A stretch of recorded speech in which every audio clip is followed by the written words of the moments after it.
Mamayang gabi na magsisimula ang 2023 FIBA World Cup na gaganapin sa Philippine Arena kung saan sasabak sa unang laro ang ating Gilas Pilipinas kalaban ang Dominican Republic.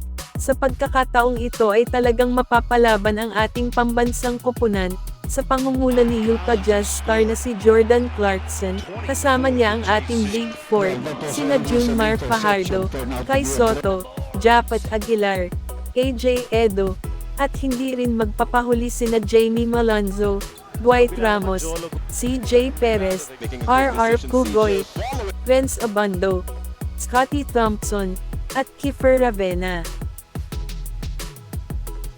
Noong huling naglaban ang dalawang team na ito ay nakakapalag ang ating Gilas, mukhang sa ngayon ay hindi na basta-basta ang dala ng Dominican Republic, dahil meron na silang Karl Anthony Towns ng Minnesota Timberwolves na alam nating maraming magagawa as center, na talagang mapapalaban din ang ating mga bigs, at kapag iniwang bukas ang depensa ay siguradong malaking problema ang kakaharapin ng Gilas.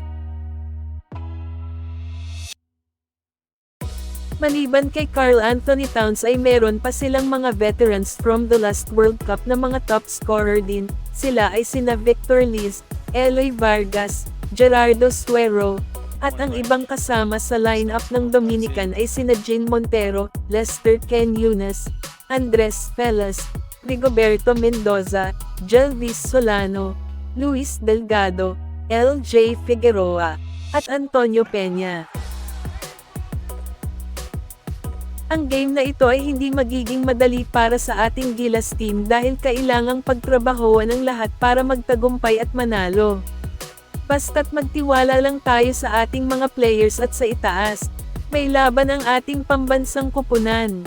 Good luck sa game Gilas Pilipinas! Okay guys, hanggang dito na lang. Ingat!